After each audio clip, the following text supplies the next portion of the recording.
तो friends, a very warm and a very lovely good morning to all of you. हम पढ़ रहे हैं रनकाइन साइकिल। उसमें पिछले लेक्चर के अंदर हमने इंट्रोडक्शन पढ़ा था। हमने देखा था कि स्टीम पावर प्लांट बेसिकली होता क्या है, और इस लेक्चर के अंदर हम स्टडी करने वाले हैं रनकाइन साइकिल, जिस साइकिल पे बेस्ड हो काम करता है हमारा स्टीम पावर प्लांट। तो बेसिकली इससे पहले कि आपको रनकाइन साइकिल पढ़ाऊं, मैं आपसे पूछना चाहूंगा, आपका एक छोटा सा टेस्ट लेना चाहूंगा कि स्टीम पावर प्लांट के अंदर जो बेसिकली साइकिल फॉलो होता है वो साइकिल एक्चुअल में होता क्या है। तो हम सभी जानते हैं, पिछले लेक्चर के अंदर हमने डिस्कस किया था कि वी हैव बॉयलर होता है हमारे पास, उसमें से स्टीम रिलीज होती है at very high temperature and high pressure. वो स्टीम जाती है टरबाइन के अंदर, जहां पर उस ज्यादा प्रेशर की स्टीम को हम एक्सपैंड कराते हैं लो प्रेशर पर, और रिलीज होता है वर्क। ठीक है, वर्क प्रोड्यूस होता है। और फिर ये जो टरबाइन है, इसमें से एग्जॉस्ट जाता है कंडेंसर के अंदर, जहां पर जो स्टीम है, जनरली वेट स्टीम होती है, वो कंडेंस होती है और कन्वर्ट होती है सैचुरेटेड लिक्विड के अंदर। और इस प्रोसेस के अंदर हीट रिलीज होती है बाहर, एटमॉस्फेयर के अंदर रिजेक्ट होती है। ठीक है, तो हीट रिजेक्ट करते हैं हम एटमॉस्फेयर को। उसके बाद अब जो कंडेंसर में से जो सैचुरेटेड लिक्विड निकला है, हमें उसे पंप करना है from low pressure side to high pressure side, और इसके लिए हम इस्तेमाल करते हैं पंप का। ठीक है, तो हम पंप की मदद से हम उस सैचुरेटेड लिक्विड वाटर को पंप करते हैं फ्रॉम कंडेंसर टू बॉयलर। ठीक है, ऑफ कोर्स इसके लिए हमें कुछ वर्क देना पड़ेगा, WP।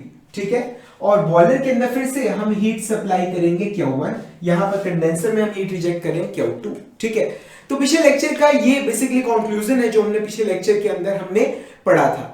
तो क्या चीज है कि अगर हम चीजों को मैथमेटिकली अगर हम एनालाइज करना चाहते हैं, तो हमें इन सभी प्रोसेसेस को अगर हम एनालाइज करना चाहते हैं, तो उसके लिए हमें इन सभी प्रोसेसेस को जो हो रहे हैं अप्रोक्सीमेट करना पड़ेगा आइडियल प्रोसेसेस से। मतलब जो हमने थर्मोडायनेमिक्स में काफी तरह के प्रोसेसेस पढ़े हैं, जैसे आइसोथर्मल प्रोसेस जिसमें टेम्परेचर कांस्टेंट रहता है, आइसोबारिक प्रोसेस जिसमें प्रेशर कांस्टेंट रहता है। ठीक है, आइसोकोरिक जिसके अंदर वॉल्यूम कांस्टेंट रहता है, देखो आइसेंट्रोपिक या फिर रिवर्सिबल एडियाबैटिक।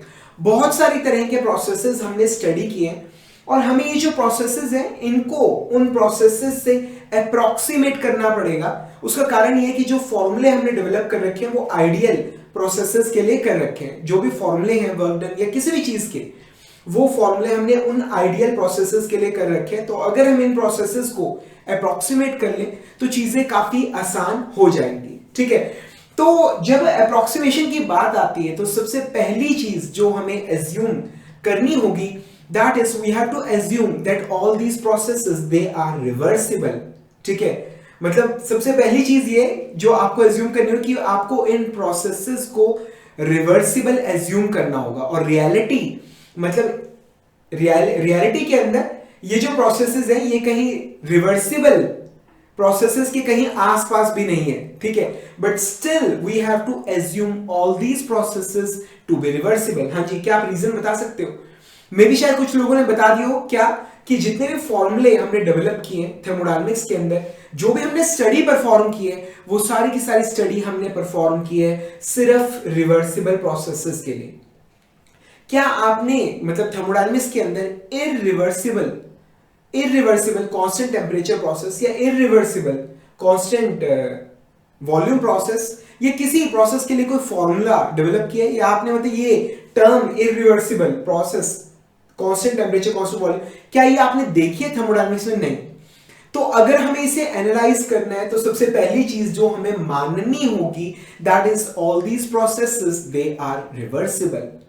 ठीक है, ताकि मतलब उसके बाद ही हम कुछ सोच सकते हैं। ठीक है, तो अभी हमने क्या चीज है, ये जो चार डिवाइसेस हैं, चार, एक बॉयलर है, एक टरबाइन है, एक कंडेंसर है, एक पंप है। सबसे पहली चीज जो हमने एज्यूम की है कि इनके अंदर जो प्रोसेसेस हो रहे हैं वो रिवर्सिबल है। ठीक है, उसके बाद आइए देखते हैं। बेसिकली हमारे पास यहां पर चार चीजें हैं, we have boiler, we have turbine, we have condenser and we have pump. ठीक है, तो इसके अंदर हमने मान लिया है कि जो प्रोसेस है वो रिवर्सिबल है। ठीक है। अब उससे आगे मतलब कौन सा प्रोसेस हो रहा है आइए देखते हैं। तो हमें बेसिकली एज्यूम करना है, सबसे पहला बॉयलर का केस लेते हैं, हमें सबसे पहले एज्यूम करना है कि बॉयलर के अंदर कौन सा प्रोसेस हो रहा होगा, वो ऐसा कौन सा प्रोसेस है जो बॉयलर के अंदर जो प्रोसेस हो रहा है उसे अप्रोक्सीमेट करता है, ठीक है। तो बॉयलर के अंदर बेसिकली हो क्या रहा है, बॉयलर के अंदर फेज चेंज हो रहा है, फेज चेंज हो रहा है। तो जब भी फेज चेंज हो रहा होता है तो ऐसी कौन सी चीज है जो कांस्टेंट रहती है, ठीक है। तो एकदम से दिमाग में आया कि जब भी फेज चेंज हो रहा होता है तो प्रेशर कांस्टेंट रहता है, टेम्परेचर कांस्टेंट रहता है।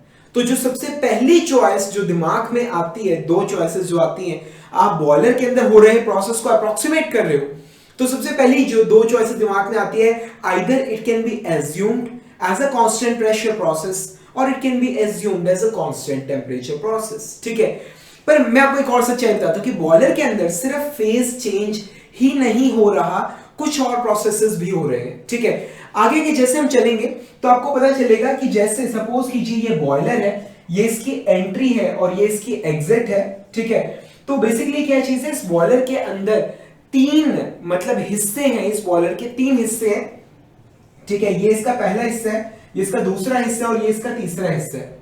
सबसे पहला हिस्सा इसे हम बोलते हैं इकोनोमाइजर, इसे सबसे पहले हिस्से को हम क्या बोलते हैं, इकोनोमाइजर, ठीक है। दूसरे हिस्से को हम बोलते हैं इवेपोरेटर, दूसरे हिस्से को हम क्या बोलते हैं, इवेपोरेटर, ठीक है। और तीसरे को हम क्या बोलते हैं, सुपर हीटर, ठीक है। तीसरे हिस्से को हम बोलते हैं सुपर हीटर।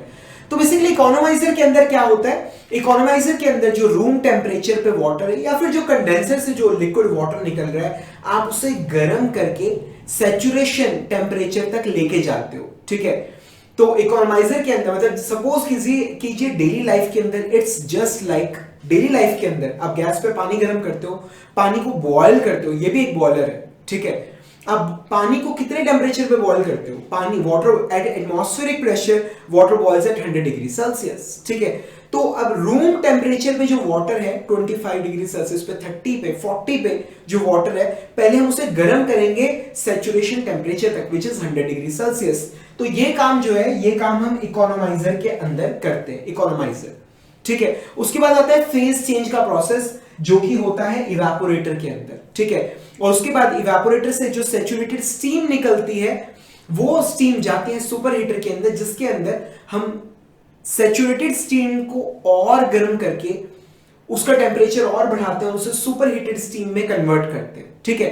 तो फेज चेंज हो रहा है इवेपोरेटर के अंदर, इवेपोरेटर के अंदर टेम्परेचर कांस्टेंट रहता है, पर इवेपोरेटर से पहले इकोनोमाइजर के अंदर टेम्परेचर बढ़ रहा है लिक्विड वाटर का, और सुपर हीटर के अंदर टेम्परेचर बढ़ रहा है हमारे स्टीम का, ठीक है। जो सैचुरेटेड वेपर है हम उसे सुपर हीटेड वेपर में, सैचुरेटेड स्टीम जो है हम उसे सुपर हीटेड स्टीम में कन्वर्ट कर रहे हैं, ठीक है।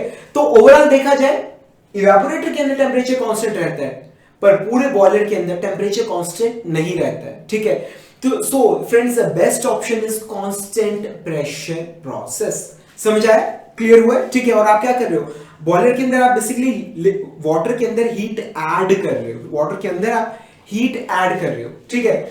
तो बेसिकली बॉयलर को आप कैसे अप्रोक्सीमेट करोगे, कांस्टेंट प्रेशर हीट एडिशन, ठीक है। बॉयलर के अंदर क्या प्रोसेस हो रहा है, कांस्टेंट प्रेशर हीट एडिशन, ठीक है।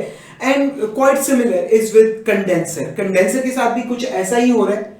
कंडेंसर, ठीक है, ये कंडेंसर में से हीट निकल रही है। बेसिकली हो क्या रहा है, जो स्टीम है generally it is wet steam. What is wet steam, ये मिक्सचर होता है लिक्विड और वेपर का, ठीक है। ये मिक्सचर है लिक्विड वाटर का, ठीक है, और स्टीम का, उसका मिक्सचर है। So that's what is known as wet steam, ठीक है। तो आप वेट स्टीम को कंडेंस कर रहे हो, आप उसे कन्वर्ट कर रहे हो लिक्विड वाटर के अंदर, आप बेसिकली उसका फेज चेंज कर रहे हो। ऐसे केस में क्या टेम्परेचर और प्रेशर दोनों कांस्टेंट रहेंगे, ठीक है। But there are certain cases, कुछ ऐसे केसेस होते हैं जो कि जनरली बहुत रेयर होते हैं, बहुत रेयर। उसमें क्या है कि टरबाइन से सुपर हीटेड एग्जॉस्ट निकल रहा है, ठीक है। तो ऐसे केस में कंडेंसर को पहले जो सुपर हीटेड स्टीम है उसे ठंडा करना होता है, उसका टेम्परेचर डिक्रीज करना होता है। उसके बाद फेज चेंज होता है, ठीक है। So there is a possibility कि टेम्परेचर इट मे वेरी, हो सकता है टेम्परेचर चेंज हो कंडेंसर के अंदर, ऑल्दो मतलब then in that particular case the condenser it will not be a great term to call it, ठीक है, क्योंकि कंडेंसर इज समथिंग जिसके अंदर बेसिकली क्या है, वेपर कंडेंस हो रहा है, फेज चेंज हो रहा है, गैस से लिक्विड में कन्वर्ट हो रहा है, ठीक है। पर यहां पर प्रैक्टिकली कंडेंसर में हो सकता है there is a variation of temperature, समझ आ रहा है, ठीक है। सो कंडेंसर को भी हम क्या मान रहे हैं, कांस्टेंट प्रेशर हीट रिजेक्शन, समझ आ रही है चीज, ठीक है। तो बेसिकली कंडेंसर के अंदर भी आप क्या मान के चल रहे हो, क्या मान के चल रहे हो कंडेंसर के अंदर, so it is also constant pressure heat rejection, constant pressure heat rejection, समझ आ रही है चीज आपको, ठीक है। यार पता है क्या, मतलब जहां तक हो सके ना चीजों को समझने की कोशिश करो, ठीक है। अगर तुम्हारे पास प्रॉपर नॉलेज है, अगर तुम्हें समझ है चीजों की, तो तुम एग्जाम बड़े आराम से निकाल लोगे। एग्जाम निकालना, सच्चाई बताऊं तो मतलब पता नहीं मुझे तुम्हें कहना चाहिए नहीं, दिस इज सेकेंडरी, ये सेकेंडरी चीज होती है। The first thing is to have proper knowledge, ठीक है। अगर प्रॉपर नॉलेज होगी तो एग्जाम्स अपने आप निकल जाएंगे। ऐसा हो नहीं सकता, ठीक है, कि आपके पास बिल्कुल प्रॉपर नॉलेज है, आपको पता है चीजें कैसे काम कर रही हैं, आप फॉर्मूले डिराइव कर सकते हो, ठीक है, पर तब भी एग्जाम नहीं निकल रहे, ऐसा कभी हो नहीं सकता, ठीक है। तो हमने बॉयलर की बात करी, देखो सारे प्रोसेसेस हमें रिवर्सिबल मानने पड़ेंगे, हमारी मजबूरी है, we got no other option, नहीं तो हम एनालाइज ही नहीं कर पाएंगे, ठीक है। बॉयलर के अंदर क्या कह रहे हैं, it is constant pressure heat addition. Condenser के अंदर हम क्या कह रहे हैं, it is constant pressure heat rejection, ठीक है। Next comes turbine and pump. इन दोनों के अंदर क्या हो रहा है, बेसिकली हम इन्हें मानते हैं, अब टरबाइन के अंदर क्या है, एक्सपेंशन हो रही है, एक्सपेंशन, ठीक है। तो बेसिकली क्या है, हम इसे टरबाइन को हम मानते हैं it is reversible adiabatic expansion, ठीक है। और पंप के अंदर रिवर्सिबल मैंने लिखा है, यहां दो बार लिख दिया, रिवर्सिबल एडियाबैटिक कंप्रेशन, ठीक है। तो ठीक है सर, टरबाइन के अंदर एक्सपेंशन हो रही है, तो एक्सपेंशन कैसे हो रही है पता है, ठीक है। पंप के अंदर आप फ्यूल को कंप्रेस कर रहे हो, पंप कर रहे हो from low pressure to high pressure, ठीक है, समझ आ रहा है, कंप्रेशन हो रही है। ये भी समझ आ गया कि हमें रिवर्सिबल हमने क्यों एज्यूम कर रखा है, because we have got no other option, ठीक है।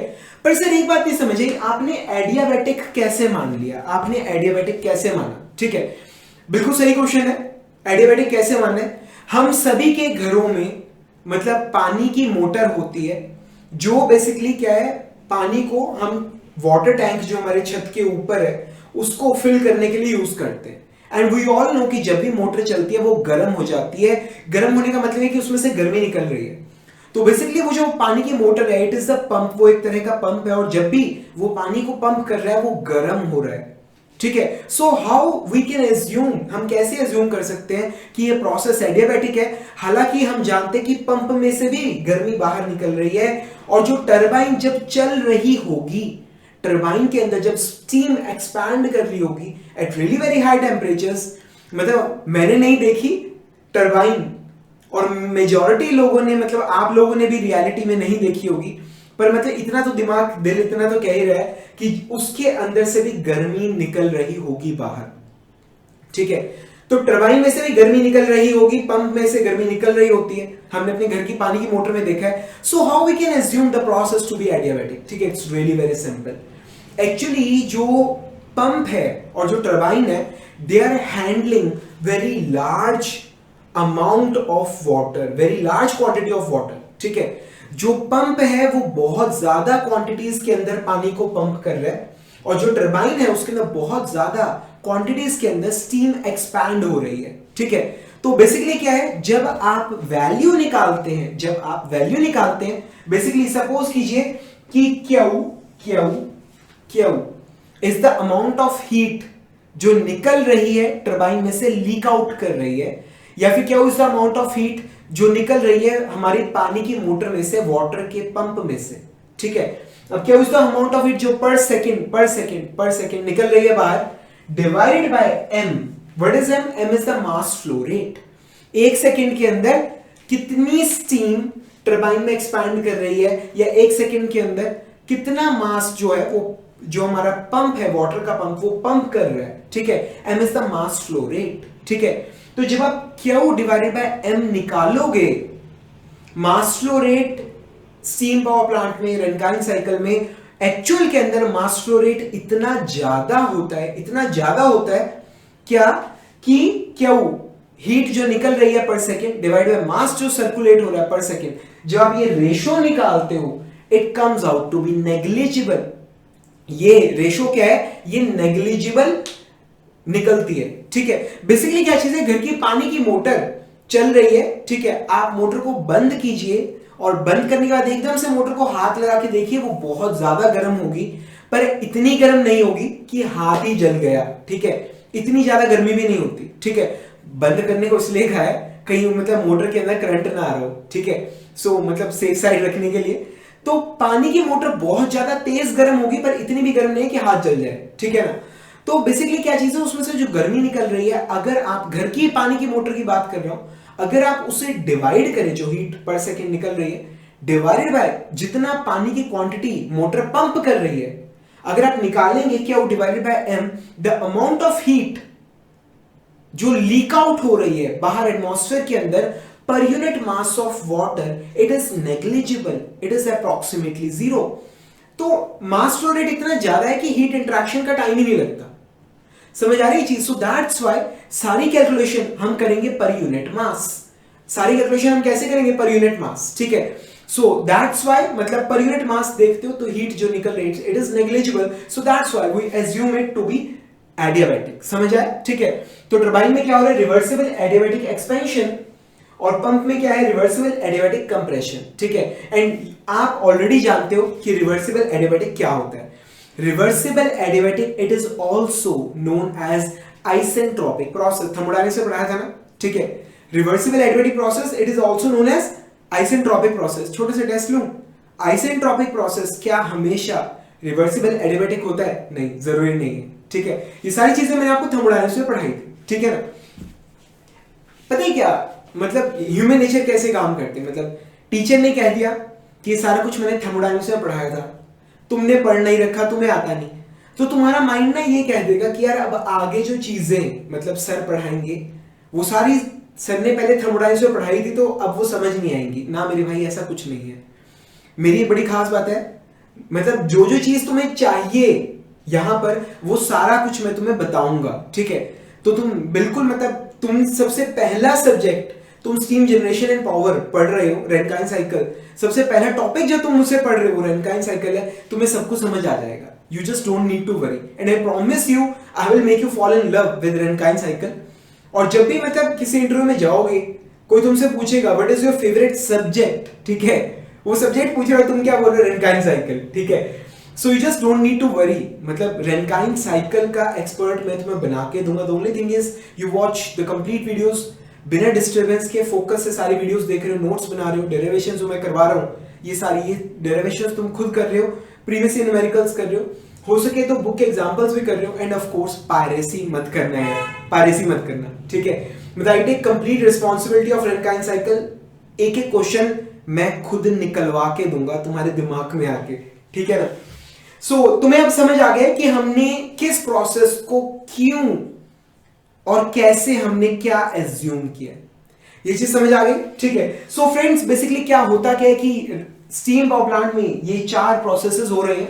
सबसे पहला प्रोसेस है कांस्टेंट प्रेशर हीट एडिशन, फिर है रिवर्सिबल एडियाबैटिक एक्सपेंशन, फिर है constant pressure heat rejection condenser में हो रही है, और फिर है रिवर्सिबल एडियाबैटिक कंप्रेशन, ठीक है। और जब ये चारों प्रोसेसेस हो रहे होते हैं, चारों के चारों रिवर्सिबल हैं, तब इस साइकिल को हम नाम देते हैं रैनकाइन साइकिल। इस साइकिल को हम फ्रेंड्स क्या नाम देते हैं? रैनकाइन साइकिल, ठीक है।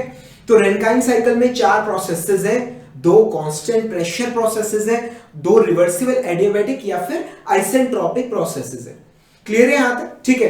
तो सारे प्रोसेसेस रिवर्सिबल, यानी कि रैनकाइन साइकिल भी क्या है? रिवर्सिबल। ये चीज समझ आ रही है? ठीक है। ओके, छोटा सा टेस्ट और, एक साइकिल है जिसके अंदर पूरे 1001 प्रोसेसेस हो रहे हैं, टोटल 1001 प्रोसेसेस हो रहे हैं किसी पर्टिकुलर साइकिल के अंदर, जिसमें से 1000 प्रोसेसेस रिवर्सिबल है और सिर्फ एक, जस्ट वन, सिर्फ एक प्रोसेस रिवर्सिबल नहीं है, यानी इरिवर्सिबल है।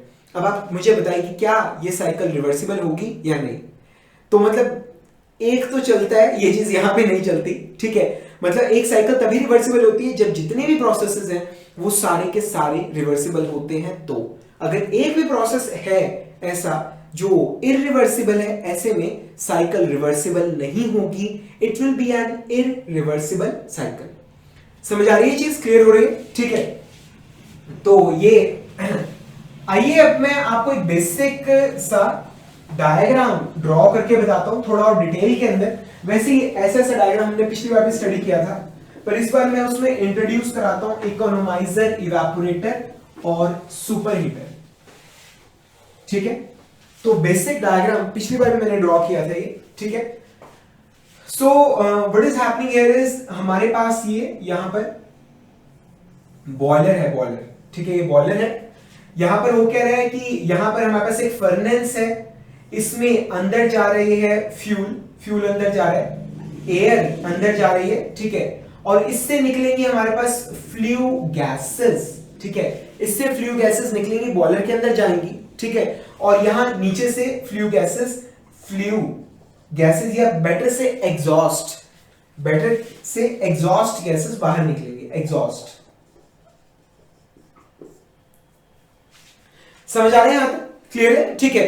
तो बेसिकली क्या है, इस बॉयलर से निकल रहा है स्टीम, ठीक है, वो स्टीम जाता है हमारी टरबाइन के अंदर, दिस इज टरबाइन, ठीक है। टरबाइन के आगे जनरेटर लगा होगा, अल्टरनेटर लगा होगा, उससे पावर प्रोड्यूस होगा। टरबाइन स्टीम एंटर कर रही है टरबाइन के अंदर at state 1, this is turbine. State 1 पे एंटर कर रही है, स्टेट 2 पे ये एग्जिट कर रही है, ठीक है। उसके बाद ये स्टीम निकलती है, यहां पे वर्क प्रोड्यूस होता है, it is WT amount of work जो है टरबाइन प्रोड्यूस कर रही है। ये जब भी WT क्या वगैरह लिखा होता है, इट इज पर किलोग्राम ऑफ वाटर, ठीक है। हम जो भी कैलकुलेशन करते हैं हमेशा करते हैं पर किलोग्राम ऑफ वाटर, क्लियर है यहां तक। तो यहां से स्टीम निकल रही है, basically generally it is wet steam, उसकी सारी एनर्जी हमने निकाल ली है, मेजर पार्ट एनर्जी का हमने निकाल लिया है। और अब हम इसे कर रहे हैं कंडेंस, ठीक है। अब हम इसे कर रहे हैं कंडेंस, यहां पर बेसिकली हमारा कूलिंग वाटर अंदर जा रहा है, कूलिंग वाटर बाहर निकल रहा है, ठीक है। ये सारी गर्मी हम समुद्र के अंदर या किसी रिवर के अंदर मतलब रिजेक्ट कर सकते हैं, ठीक है। तो कंडेंसर के अंदर क्या है, जो बची कुची जो वेस्ट स्टीम है वो कंडेंस होती है और कन्वर्ट होती है लिक्विड के अंदर, ठीक है, सैचुरेटेड वाटर। अब हमें इस वाटर को पंप करना है बॉयलर के अंदर, ठीक है। तो यहां पर हमने पंप लगा दिया, इसके अंदर WP amount of work, WP units क्या होंगी इसकी बता सकते हो आप, यूनिट्स क्या होंगी, it will B kilo joule पर किलोग्राम, ठीक है। सारे किलो कैलकुलेशन कर रहे हैं पर किलोग्राम ऑफ वाटर, ठीक है। तो हम यहां से इसको पंप कर रहे हैं, बॉयलर के अंदर जा रहे हैं। बॉयलर के अंदर ये सबसे पहले कहां जाता है, सबसे पहले जाते हैं इकोनोमाइजर के अंदर, ठीक है। उसके बाद फिर ये जाते हैं इवेपोरेटर के अंदर, ठीक है।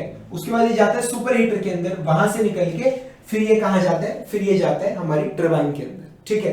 तो ये पंप के बाद स्टेट क्या थी, इट वाज स्टेट 4, ठीक है। इकोनोमाइजर के बाद क्या है, स्टेट 5, इवेपोरेटर के बाद है स्टेट 6, ठीक है, 4 5 6, और सुपर हीटर के बाद स्टेट क्या है, इट इज स्टेट 1। ये मैं लिख भी देता हूं, it is super heater, it is evaporator, ठीक है, and it is economiser.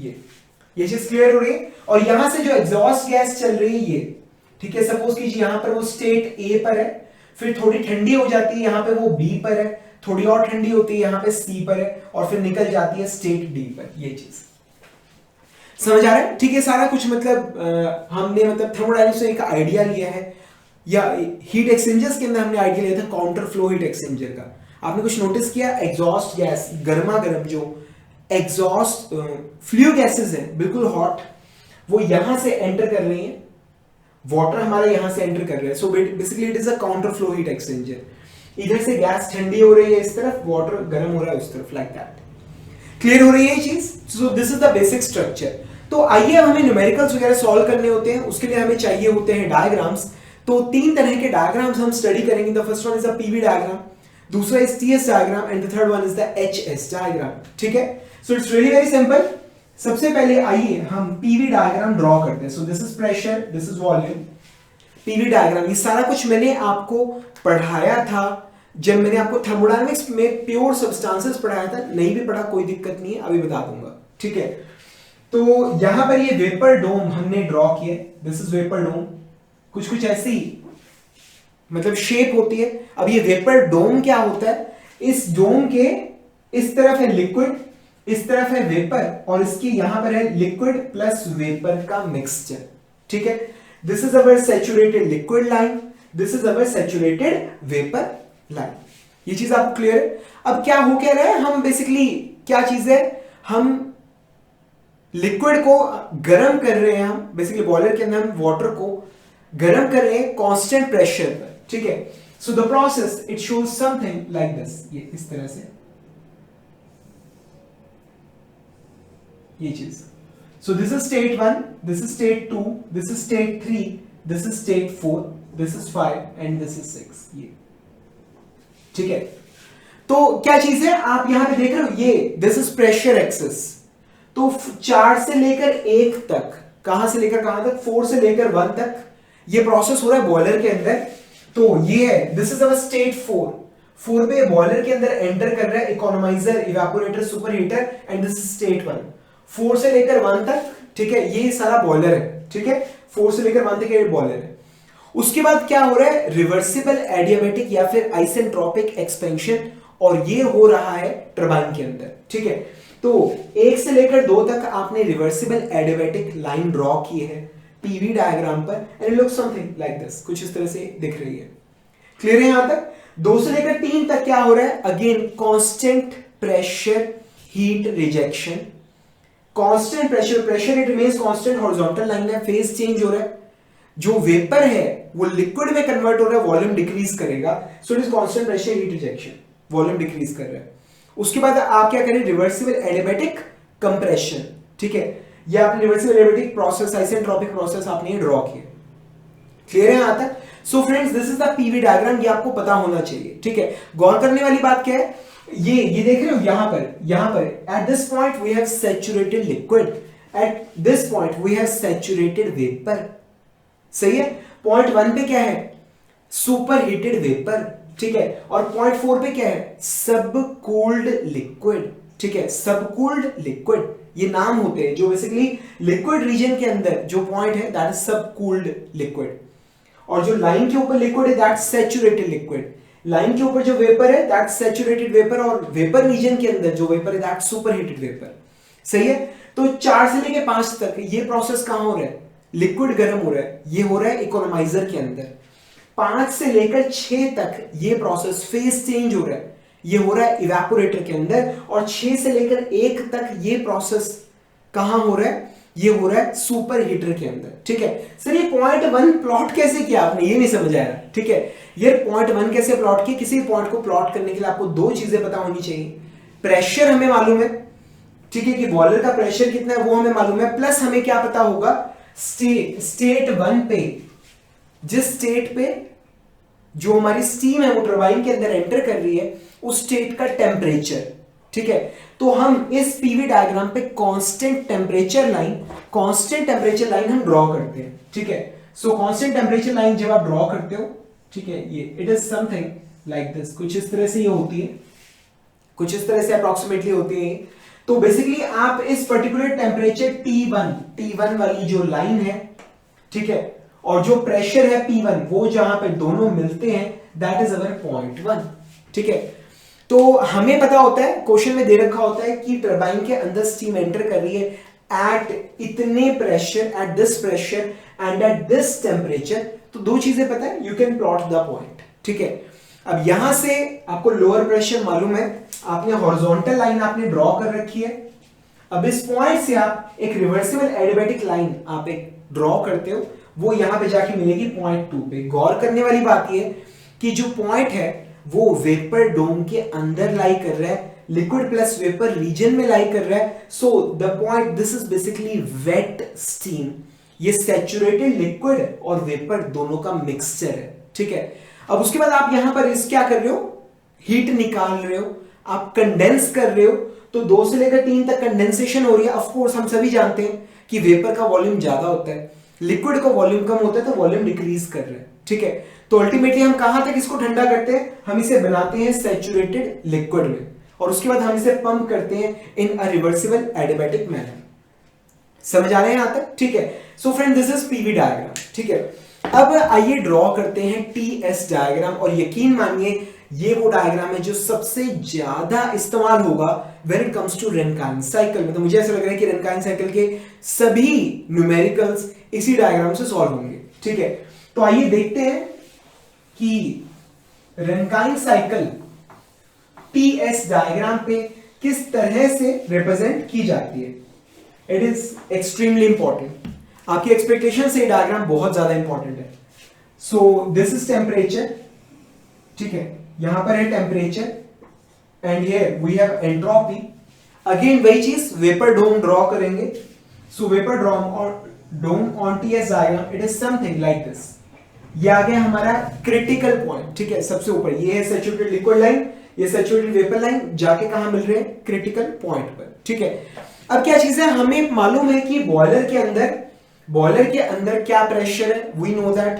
Condenser में क्या प्रेशर है, वी नो दैट. बॉयलर के अंदर प्रेशर ज्यादा है, कंडेंसर में प्रेशर कम है. ठीक है, तो एक काम करते हैं, कांस्टेंट प्रेशर लाइंस हम ड्रॉ कर लेते हैं, लो प्रेशर वाली और हाई प्रेशर वाली दोनों. तो मैंने क्या किया, लो प्रेशर की या कंडेंसर प्रेशर की line, constant pressure line draw कर लिए. और ज्यादा प्रेशर वाली ठीक है, ज्यादा प्रेशर वाली बॉयलर के अंदर जो प्रेशर है, तो बॉयलर के कांस्टेंट प्रेशर लाइन वो भी मैंने ड्रॉ कर ली है. यहां तक समझ आ गया? ठीक है, अब आइए देखते हैं प्रोसेस होता कैसे है. तो बेसिकली मैं आप लोगों को समझाने के लिए ये कंडेंसर के पॉइंट से ड्रॉ कर रहा हूं, बिकॉज कंडेंसर का पॉइंट प्लॉट करना बहुत ज्यादा आसान है. ठीक है, तो या फिर चलिए यहां से बोल दिया तो यहीं से प्लॉट करते हैं. अब यहां पर कंडेंसर से जो बाहर निकल रहा है स्टेट 3, कंडेंसर से जो बाहर निकल रहा है स्टेट 3, ये क्या है, saturated liquid at lower pressure. This is PL low pressure, this is pH high pressure. ठीक है, तो कंडेंसर से जो लिक्विड निकल रहा है that saturated liquid at low pressure. तो ये पॉइंट मैंने प्लॉट कर लिया, ये वाला, ये चीज क्लियर है यहां तक? ठीक है, ये मैंने गैप काफी ज्यादा शो कर दिया, इसको थोड़ा कम करना पड़ेगा, लाइक दैट. ठीक है, तो अब यहां पे आप उसके बाद कंडेंसर से जो सैचुरेटेड लिक्विड है वो जाता है पंप के अंदर. ठीक है, अब पंप के अंदर क्या होता है, रिवर्सिबल एडियाबैटिक एक्सपेंशन या फिर रिवर्सिबल एडियाबैटिक कंप्रेशन या फिर आइसेंट्रोपिक कंप्रेशन. ठीक है, आप कंप्रेस कर रहे हो, आप प्रेशर को बढ़ा रहे हो, और इस पूरे प्रोसेस के अंदर हम ये मान के चलते हैं कि एंट्रोपी कांस्टेंट रहती है. ठीक है, तो एंट्रोपी कांस्टेंट रहती है, so we are going to, entropy remains constant, so we are going to draw vertical line. ठीक है, तो ये वर्टिकल लाइन हमने ड्रॉ कर दिया and it is something like this, ये चीज.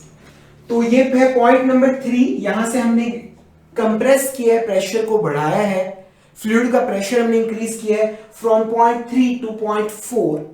हमने प्रेशर को बढ़ाया है इन अ रिवर्सिबल एडियाबैटिक मैनर. अब रिवर्सिबल एडियाबैटिक यानी आइसेंट्रोपिक, तो entropy remains constant, so the line it will be a vertical line. ये एक वर्टिकल लाइन होगी. समझ आ रहा है यहां तक? ठीक है, तो अब ना आपको जनरली बुक्स में क्या देखने को मिलेगा, यहां पे 4 नहीं लिखा होगा, यहां पे लिखा होगा 4s. क्या लिखा होगा, 4s. ये बेसिकली 3 से जा रहा है, कहां जा रहा है, 4s पे जा रहा है. This is basically a way to, मतलब इन्फॉर्म यू, डेजिग्नेट करने का एक तरीका है क्या, कि जो 3 से लेकर 4s तक का s स्टैंड्स फॉर एंट्रोपी, 3 से लेकर 4s तक का जो प्रोसेस है ये बेसिकली एक रिवर्सिबल एडियाबैटिक या फिर आइसेंट्रोपिक प्रोसेस है. ठीक है, ये कैसा प्रोसेस है, आइसेंट्रोपिक प्रोसेस है. 0.3 और 0.4s की एंट्रोपी कांस्टेंट है. ये चीज आपको क्लियर हो रही है? ठीक है, उसके बाद यहां पर आप कांस्टेंट प्रेशर पे आप गर्म कर रहे हो. अब यहां पर है हमारे पास सब कूल्ड लिक्विड है, बेसिकली लिक्विड रीजन के अंदर हम इसे गर्म कर रहे हैं, सैचुरेटेड लिक्विड लाइन पर लेके जा रहे हैं, ठीक है। सो दिस इज अवर 0.5। ये 4 से लेकर 5 तक का प्रोसेस कहां हो रहा है? इकोनोमाइजर के अंदर, ठीक है। अब 0.5 पे ये एंटर कर रहा है इवेपोरेटर के अंदर, आप इसे हीट सप्लाई कर रहे हो, सैचुरेटेड लिक्विड है, यहां पे फेज चेंज होता है, किस में चेंज होता है? सैचुरेटेड वेपर के अंदर। सो दिस इज माय 0.6 ये वाला। अब 0.6 पे ये कहां पे है? ये है सैचुरेटेड वेपर की फॉर्म में। अब उसके बाद क्या, आप इसे और गर्म करते हो, आप इसे सुपर हीट करते हो। हाँ जी, कब तक करते हो? जब तक का इसका टेम्परेचर T1 टेम्परेचर T1 के बराबर नहीं पहुंच जाता, ठीक है। सो यहां पर सपोज कीजिए टेम्परेचर T1, ठीक है। तो ये मैंने यहां पे ये दिस इज T1, ठीक है।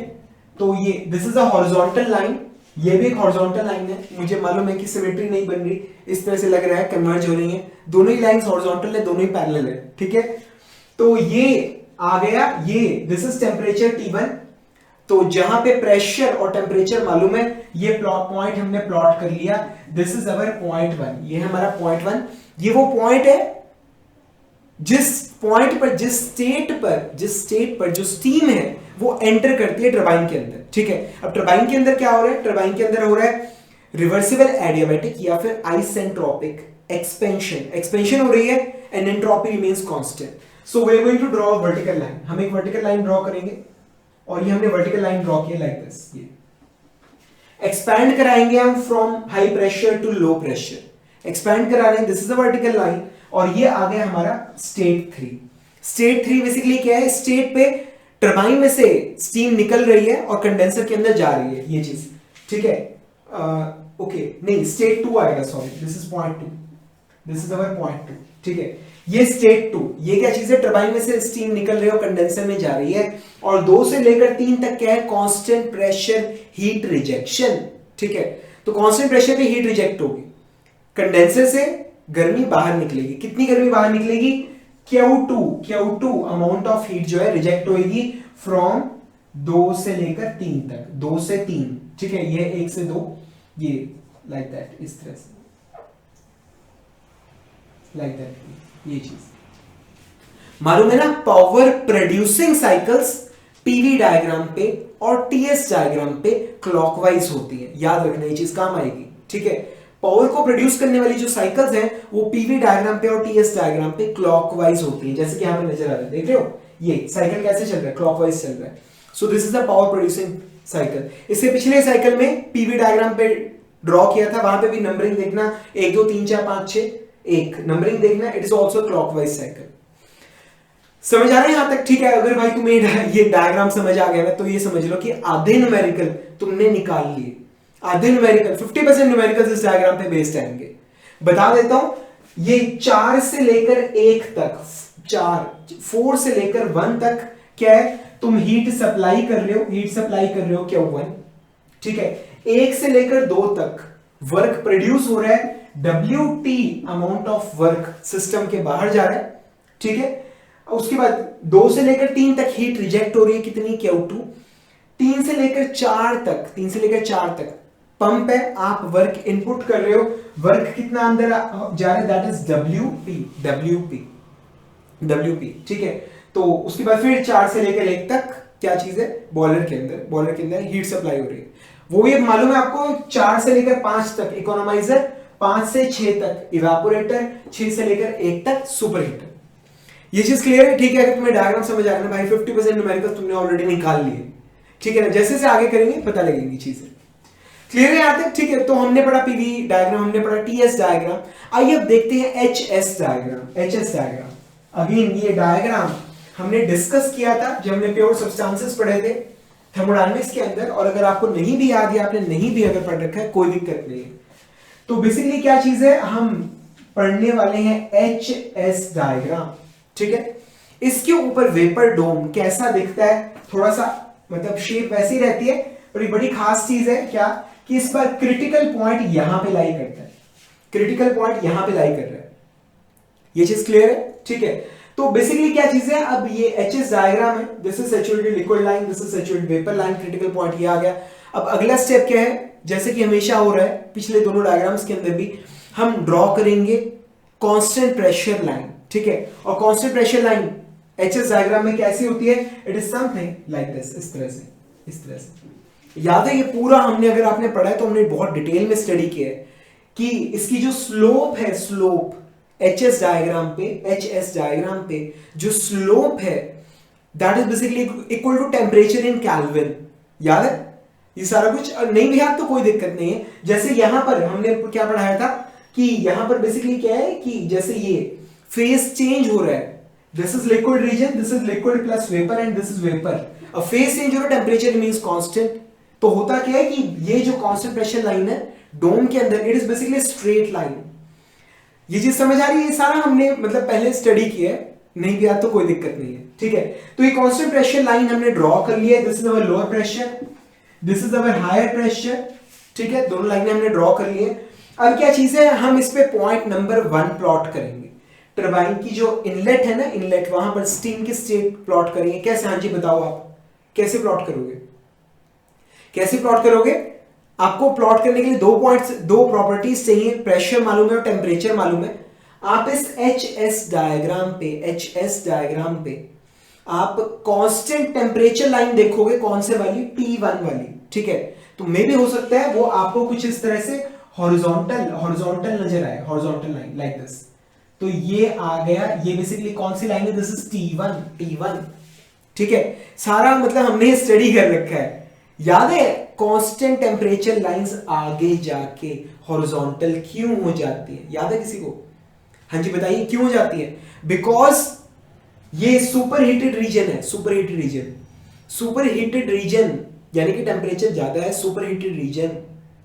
सुपर हीटेड रीजन के अंदर जो गैसेस हैं, जब टेम्परेचर ज्यादा हो तो आइडियल गैस की तरह बिहेव करती है।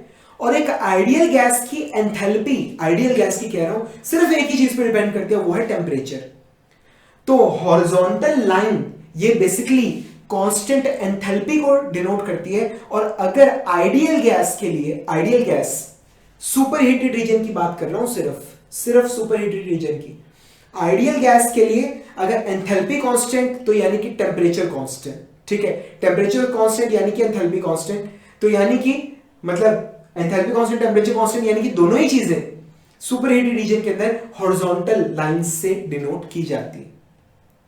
समझ आ रहा है? खैर ये सब, इन सब चीजों की आपको वैसे यहां पर जरूरत नहीं है, ये तो डायग्राम ड्रॉ किया था तो वैसे बोल दिया, ठीक है ना। तो बेसिकली ये पॉइंट हमने प्लॉट कर लिए, टेम्परेचर मालूम था, प्रेशर मालूम था, पॉइंट हमने प्लॉट कर लिया। अब यहां से हम क्या कर रहे हैं? रिवर्सिबल एडियाबैटिक या फिर isentropic expansion. Entropy remains constant, entropy is on our X axis, ठीक है। तो वर्टिकल लाइन ड्रॉ करते हैं यहां पे, from high pressure to low pressure. ये वर्टिकल लाइन हमने ड्रॉ की है, ये चीज, ये ठीक है। So this is my point 1, this is my point 2, ये आगे मेरा पॉइंट 2। पिछले दोनों डायग्राम्स में मैंने आपको बताई नहीं एक छोटी सी चीज, क्या? आप चाहो तो इस पॉइंट पे ड्राइनेस फ्रैक्शन भी निकाल सकते हो। कैसे? आप जानते हो कि वेपर डोम के अंदर होती है कांस्टेंट ड्राइनेस फ्रैक्शन लाइंस, और ये सारी लाइंस ओरिजिनेट कहां से होती हैं? ये सारी लाइंस ओरिजिनेट होती है क्रिटिकल पॉइंट से, ठीक है। तो ये जो क्रिटिकल पॉइंट है, ये बेसिकली इससे ये constant dryness fraction lines originate हो रही होंगी। तो इसकी ड्राइनेस फ्रैक्शन भी अगर आप चाहो x, स्मॉल x से डिनोट किया जाता है। पॉइंट 2 की ड्राइनेस फ्रैक्शन भी आप पिछले दोनों डायग्राम्स में भी आप निकाल सकते हो। ये चीज क्लियर हो रही है, ठीक है ना। तो ये आ गया पॉइंट 2। अब हम कंडेंसर में कांस्टेंट प्रेशर पे कंडेंस कर रहे हैं, एंथैल्पी गिर रही है, गर्मी बाहर निकल रही है, एंथैल्पी गिर रही है, एंट्रोपी घट रही है, ठीक है। हम इसे कहां तक कंडेंस करते हैं? सैचुरेटेड लिक्विड तक। हमने इसको ठंडा किया, सैचुरेटेड लिक्विड बना दिया। अगेन अब हम क्या करेंगे? अब हम इसे कंप्रेस करेंगे, reversible adiabatic compression. Entropy constant रहेगी, प्रेशर बढ़ेगा, एंट्रोपी कांस्टेंट मतलब वर्टिकल लाइन, ठीक है। So this is point 3, vertical line draw कर रहा हूं, वर्टिकल लाइन ड्रॉ कर रहा हूं, ठीक है।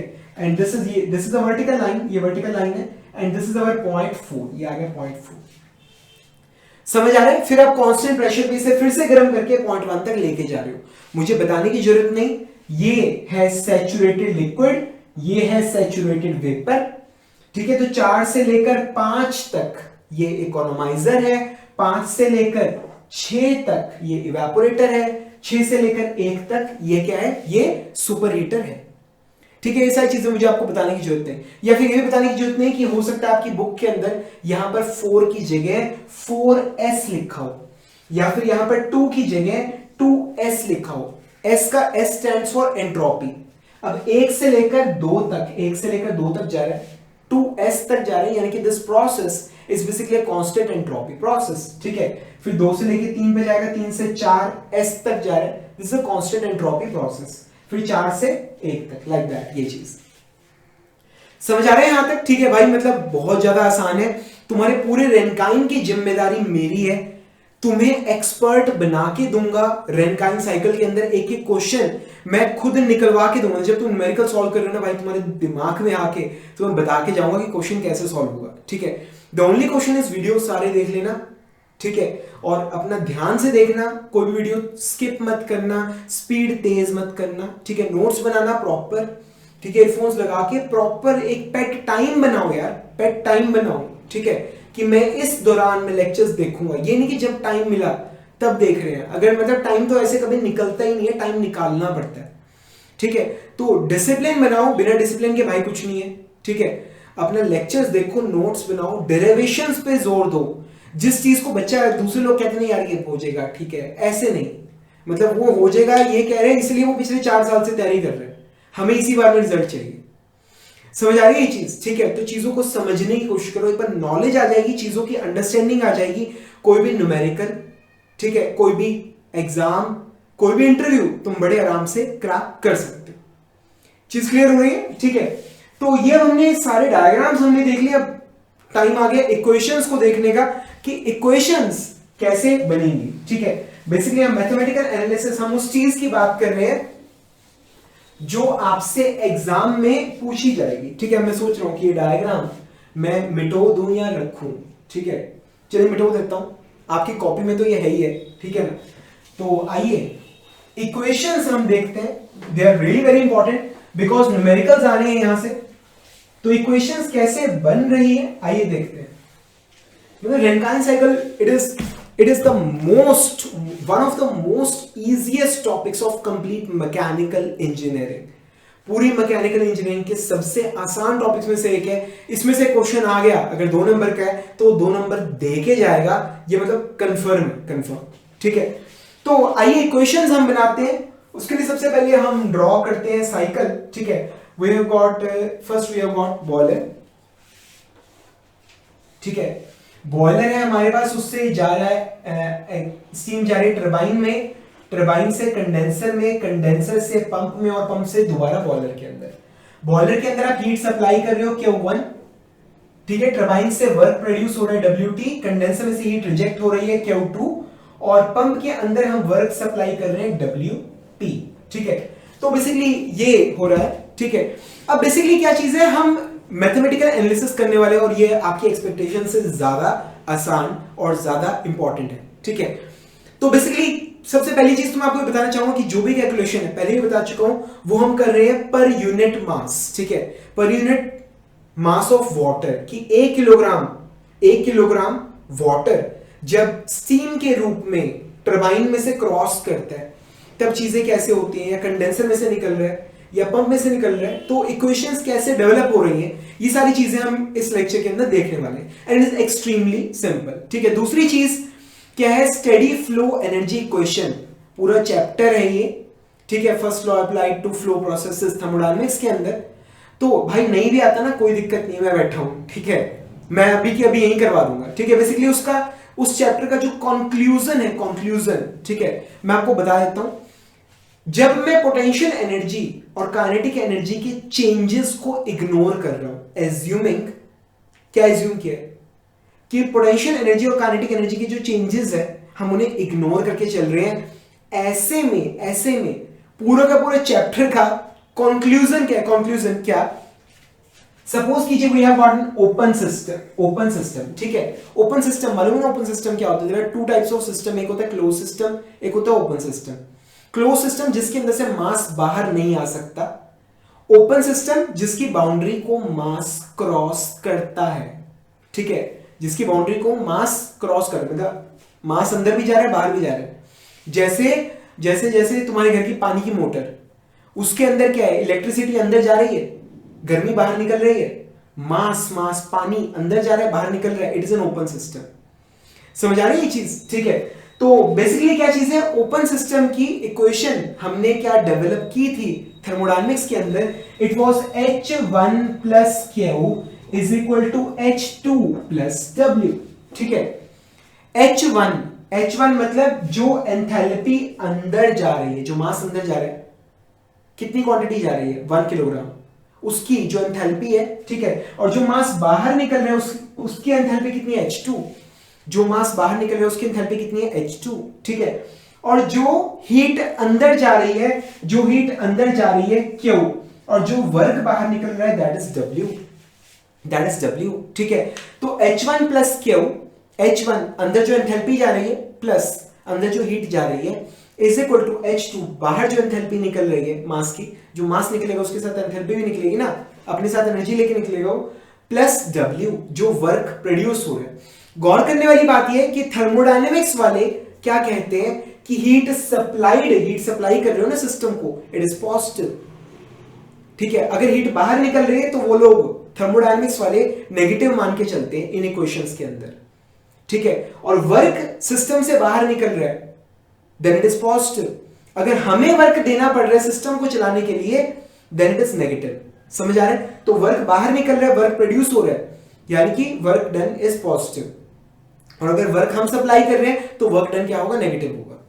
ये चीज समझ आ रही है? तो इतनी छोटी सी चीज को हमें 4 बार अप्लाई करना है, 4 बार। पहले बॉयलर पे करेंगे, फिर टरबाइन पे करेंगे, फिर कंडेंसर पे और फिर पंप पे, और चारों इक्वेशंस आ जाएंगी, और उन्हीं इक्वेशंस पे बेस्ड होते हैं हमारे न्यूमेरिकल्स जो हमें एग्जाम्स में देखने को मिलते हैं। समझ आ रहा है? ठीक है भाई, तुम्हारा एक न्यूमेरिकल निकलेगा, चिंता ना करो। ठीक है ना?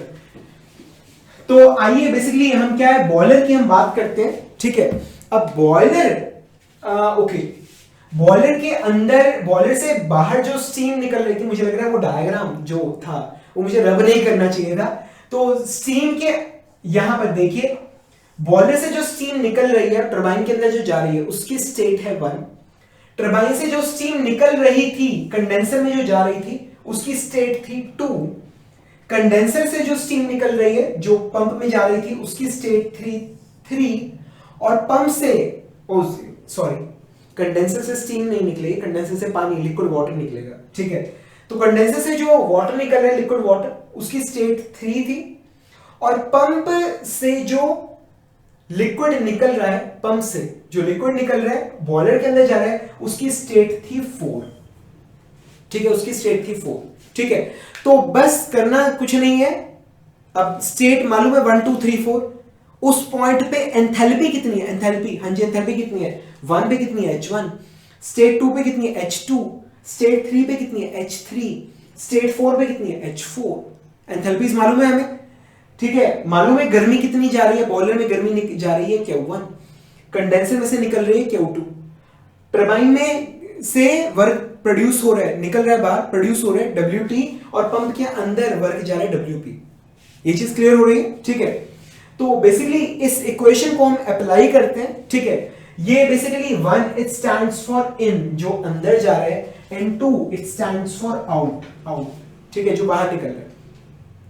तो आइए बॉयलर के लिए हम इस इक्वेशन को लगाते हैं। बॉयलर के लिए, बॉयलर के अंदर एंथैल्पी कितनी जा रही है H4 प्लस हीट कितनी सप्लाई कर रहे हो बॉयलर में Q1 is equal to boiler से जो फ्लूइड निकल रहा है, स्टीम निकल रही है, उसकी एंथैल्पी कितनी है H1 प्लस वर्क, बॉयलर के अंदर वर्क कितना प्रोड्यूस हो रहा है, बॉयलर के अंदर वर्क प्रोड्यूस हो ही नहीं रहा। ठीक है, सो प्लस 0 क्या है, वर्क प्रोड्यूस 0।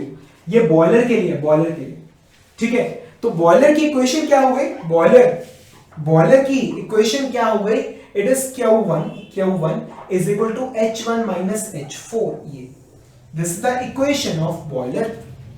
ठीक है भाई, ये सारा कुछ न्यूमेरिकल में ना, जो एग्जाम में न्यूमेरिकल आने वाला है वो इन्हीं इक्वेशन से निकलेगा। ठीक है ना, समझ आ गई? तो ये बॉयलर के लिए हमने लगा दिया। सारी कैलकुलेशन हम कर रहे हैं पर किलोग्राम ऑफ सब्सटेंस, पर किलोग्राम ऑफ वाटर सर्कुलेटेड, और हम काइनेटिक एनर्जी और पोटेंशियल एनर्जी चेंजेस को हम नेग्लेक्ट करके चल रहे हैं। ठीक है, क्यों कर रहे हैं? क्योंकि हमें क्वेश्चन सॉल्व करना है। ठीक है ना, हमें इक्वेशंस बनानी है, हमें चीजों को सिंप्लीफाइड भी रखना है। अब आइए यही काम हम करते हैं टरबाइन के साथ, ठीक है। वही H इन, अब कितनी एंथैल्पी टरबाइन के अंदर जा रही है पर किलोग्राम ऑफ सब्सटेंस है H1, प्लस टरबाइन के अंदर आप कितनी हीट सप्लाई कर रहे हो, ठीक है। टरबाइन के अंदर हम कोई हीट सप्लाई नहीं करते, ये चीज समझ आ गई, ठीक है। तो यहां पर हीट सप्लाइड क्या आएगा, जीरो आएगा, जीरो, ठीक है। Is equal to H2 exit enthalpy, H2 plus work जो प्रोड्यूस हो रहा है दैट इज WT, ठीक है। तो टरबाइन के वर्क की इक्वेशन क्या आ गई, क्लियरली नजर आ रहा है। टरबाइन के वर्क की इक्वेशन क्या आ गई, it is H1 minus H2, ये चीज, this is the equation of turbine work. Clear है यहां तक, ठीक है। तो WT is equal to H1 minus H2, ये टरबाइन के वर्क की इक्वेशन, ठीक है। अब पता है क्या यार, एग्जाम में पता है क्या होता है, ये तो मतलब बुक के अंदर जो फॉर्मूला दे रखा नहीं, मैंने आपको वो लिखा है, ठीक है। अब एग्जाम में क्या होता है, बच्चे क्या करते हैं, बच्चे मतलब students, large number of students, वो उन्हें लगता है कि यार इतना टाइम कंज्यूम हो रहा है, मुझे इतना करने की क्या जरूरत है, फॉर्मूले से सीधा क्वेश्चन निकलता है, उन्हें ये सब टाइम कंजप्शन लगता है। एज ए रिजल्ट वो लोग 3-4 साल तक अच्छे से तैयारी करते हैं, ठीक है, तब टाइम कंज्यूम नहीं हो रहा, ठीक है। एग्जाम के अंदर फिर बोलेंगे यार थोड़ा सा कॉम्प्लिकेटेड आ गया तो सॉल्व नहीं हो रहा। एक्चुअली आपको पता होना चाहिए कि फॉर्मूला आया कहां से है, फॉर्मूला आया है इस स्टडी फ्लो एनर्जी इक्वेशन से। अब एग्जाम में क्या होता है, एग्जाम में वो बोलते हैं कि टरबाइन में से हीट निकल रही है, टरबाइन में से हीट लूज हो रही है, एटमॉस्फेयर के अंदर हीट लॉस हो रहा है, ठीक है। तो अब क्या चीज है, जिस बच्चे ने ये फॉर्मूला रटा हुआ है ना, उसका क्वेश्चन तो हो गया गलत, क्योंकि यहां पे तो हीट लॉस का कुछ है ही नहीं, ठीक है। हीट लॉस कहां पुट करोगे, यहां पे पुट करोगे, जहां जीरो पुट किया ना, जीरो, ठीक है, वहां पर आप क्या पुट करोगे, वहां पर आप हीट लॉस पुट करोगे। सपोज कीजिए कि जो हीट लॉस है उसकी वैल्यू पर किलोग्राम ऑफ सब्सटेंस क्या है, सपोज कीजिए इट इज 5 किलोजूल पर किलोग्राम, ठीक है। तो पुट कर दें यहां पे 5, हाँ जी बताइए, यहां पर 5 लिख दें क्या, सही है, गलत है, क्यों, क्योंकि आपको क्या बताया था, थर्मोडायनेमिक्स वाले क्या कहते हैं, जिन्होंने इक्वेशन डेवलप की है, heat supplied is positive, heat rejected is negative, ठीक है। तो यहां पर 5 नहीं आएगा, यहां पर क्या आएगा, यहां पर -5 आएगा, -5, समझ आ गई ये चीज, ठीक है। उसके बाद भी और चीज, एग्जामिनर इतना दयालु नहीं है कि वो तुम्हें बताएगा कि पर किलोग्राम ऑफ सब्सटेंस 5 किलोजूल पर kilogram of substance heat loss हो रही है एटमॉस्फेयर के अंदर, वो तुम्हें टोटल हीट लॉस्ट बताएगा, क्या बताएगा, टोटल हीट लॉस्ट, 1 सेकंड में कितनी गर्मी बाहर लूज हो रही है वो तुम्हें वो बताएगा। और तुम्हें पता है क्या करना है, ये सारी क्वेश्चन है पर यूनिट मास, तो टोटल हीट लॉस्ट पर सेकंड इसे डिवाइड करना है मास फ्लो रेट से, मास फ्लो रेट क्या है, m किलोग्राम्स पर सेकंड, ठीक है।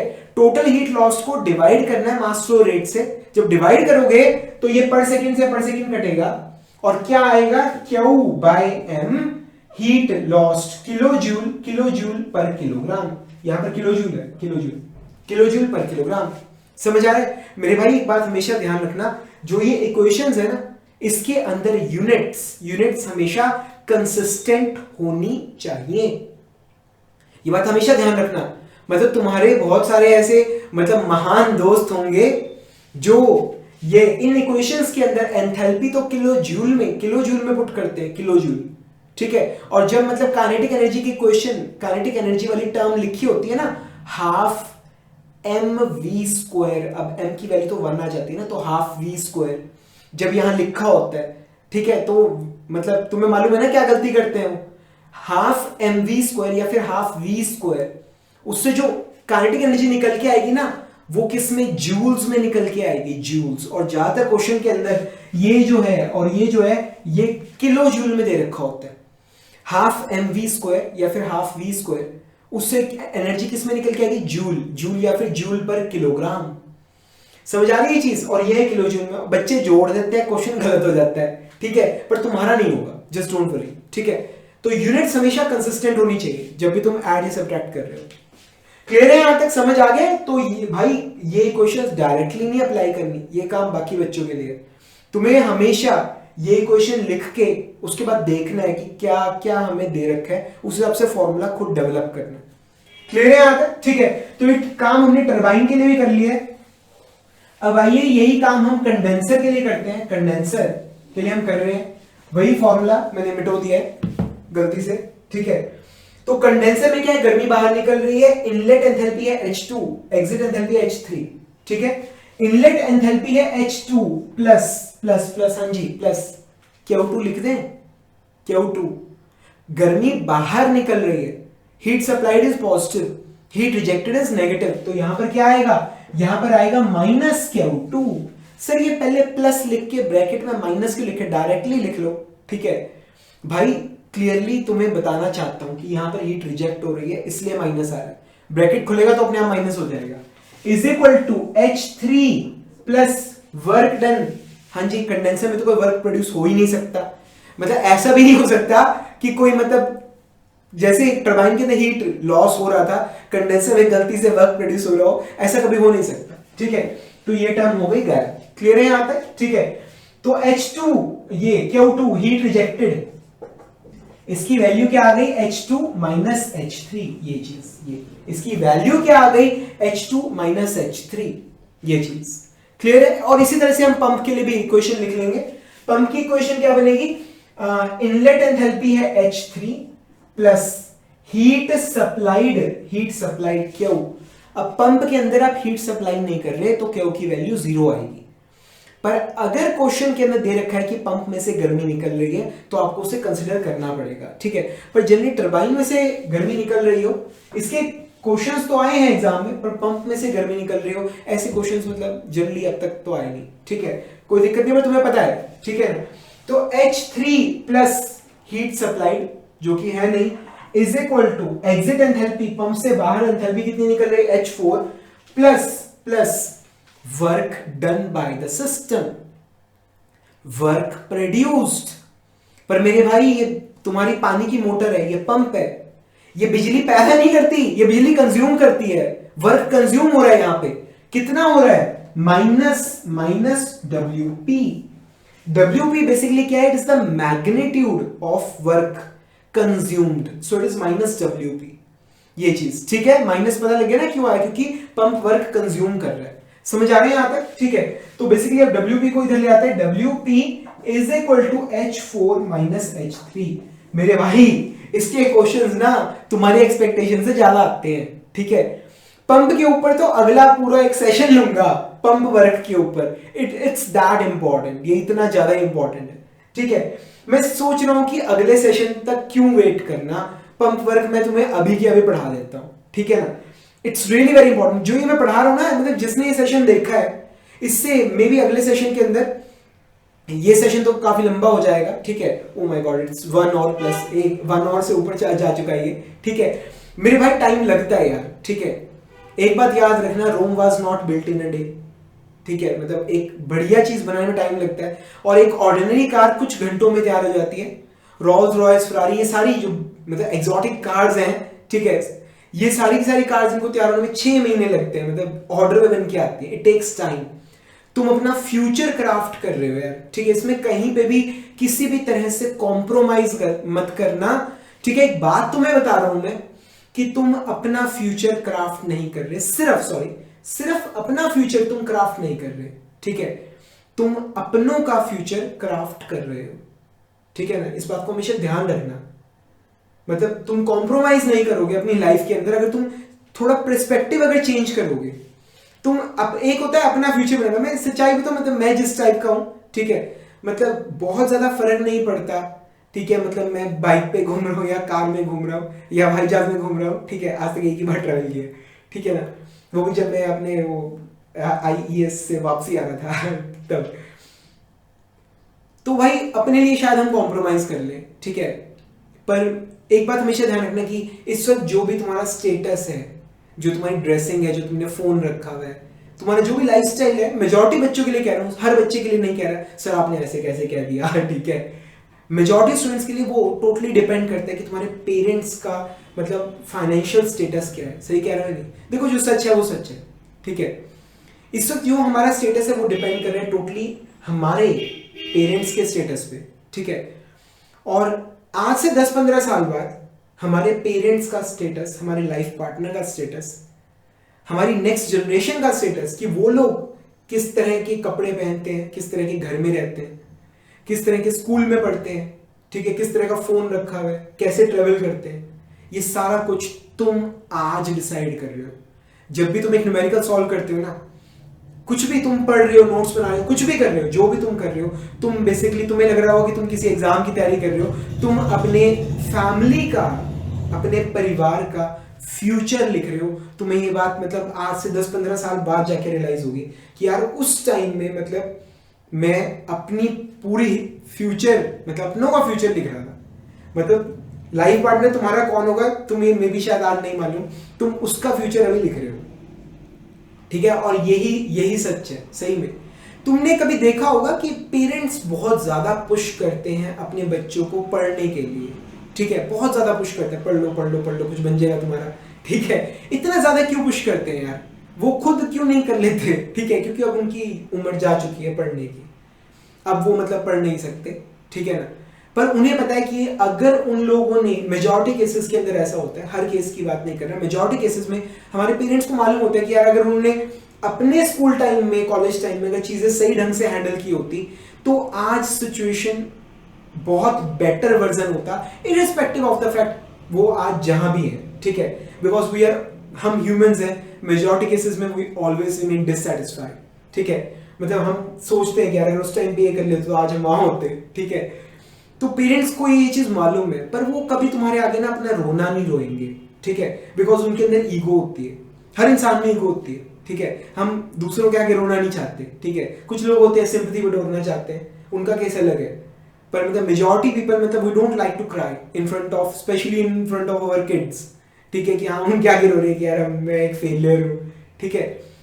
तो भाई काम करो यार, देखो मत कि कितना टाइम लग रहा है, क्या है, just work hard, work work work and work, जितना काम कर सकते हो उतना करो, गोल सेट करो और बस उसी की तरफ चलो। Just evaluate each and everything, ठीक है। तुम पानी पी रहे हो कि क्या ये मेरे गोल्स में हेल्प करेगा, पानी पीना, ठीक है। हाँ, if I drink water I will remain healthy, healthy रहूंगा तो मैं बेटर परफॉर्म कर सकता हूँ, yes it is helping, then just do it, ठीक है। दोस्तों से 2 घंटे बात कर रहे हो, क्या ये मेरे गोल्स में हेल्प करेगा? किसी भी तरह से नहीं करेगा।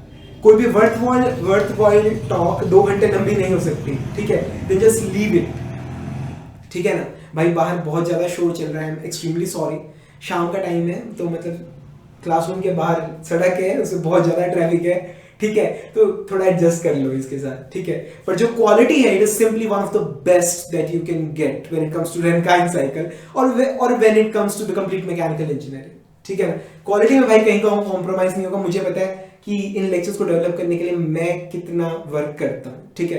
तो ये जो वर्क मैं कर रहा हूँ ना, ये मैंने तुम्हारा वर्क बचा लिया है। तुम सिर्फ वीडियो देख लो, नोट्स बना लो, डेरिवेशंस कर लेना, क्वेश्चन प्रैक्टिस कर लेना, ठीक है, तुम्हारे काम बन जाएगा, ठीक है। और पायरेसी भाई बिल्कुल मत करना। जितने भी लोग पायरेसी में किसी भी तरह से इन्वॉल्व है ना, ये लेक्चर्स उनकी कोई हेल्प नहीं कर रहे, ठीक है ना। तो इक्वेशन हमने पंप की भी लिख ली है, ठीक है। तो ऐसा करता हूँ, पंप वर्क के बारे में तुम्हें बताता हूँ, बड़ी इंटरेस्टिंग चीज है, ठीक है।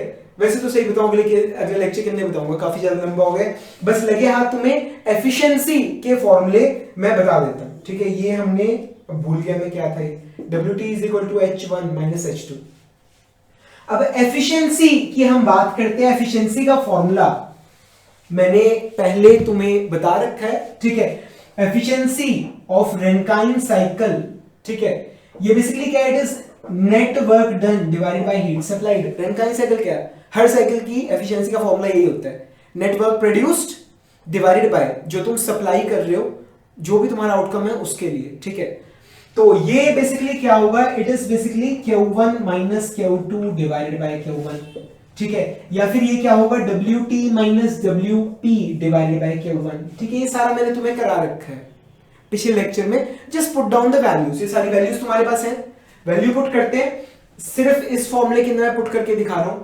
तो वर्क प्रोड्यूस बाय टरबाइन, ये क्या होता है, H1 - H2, ठीक है, minus work input in the pump, ये क्या होता है, H4 - H3, ठीक है। तो ये आ गया हमारा net work done divided by heat supplied कितनी होती है, इट इज H1 - H4, ठीक है। ये चीज। सो this is the formula for efficiency भाई, मतलब तुम विश्वास नहीं कर सकते जितना मैंने अब तक कराया ना, तुम 50% ऑफ द न्यूमेरिकल्स बड़े आराम से सॉल्व कर सकते हो, ठीक है ना। और वैसे तुम रेनकाइन साइकिल का जो क्वेश्चन आएगा 2 नंबर का, 2 नंबर दे के जाएगा, ठीक है। तो काफी लंबा हो चुका है लेक्चर। इससे अगले लेक्चर के अंदर मैं तुम्हें पढ़ाऊंगा work input in the pump, उसके क्वेश्चंस बहुत ज्यादा आते हैं। फिर मैं आपको पढ़ाऊंगा एसएससी के बारे में, ठीक है। नहीं, ये वो एसएससी नहीं है जो तुम सोच रहे हो, ठीक है। This is not staff selection commission, ठीक है। ये है स्पेसिफिक स्टीम कंजप्शन, इसके क्वेश्चंस बहुत ज्यादा आते हैं। And we are going to talk about heat rate, HR heat rate, ठीक है। ये भी वो एचआर नहीं है जो तुम सोच रहे हो, ठीक है ना। हीट रेट ये स्पेसिफिक स्टीम कंजप्शन है, इसको स्टीम रेट भी बोलते हैं, ठीक है। स्टीम रेट भी इसको बुलाते हैं, ठीक है। ये सारा हम अगले लेक्चर में करेंगे, ठीक है। So it's really very easy, पूरा रेनकाइन साइकिल भाई बहुत ज्यादा आसान है, ठीक है। तो अभी फिलहाल क्या है, अभी तुम नोट सारे रिवाइज करो, उसके बाद जो जो इक्वेशंस हमने डेवलप किए हैं उन सारी इक्वेशंस को खुद बिना देखे अपनी कॉपी में लिख के देखो। उसके बाद हम लोग मिलेंगे अगले लेक्चर में और हम ये 3 इंपॉर्टेंट टॉपिक्स पढ़ेंगे फ्रेंड्स। तब तक के लिए थैंक यू वेरी मच।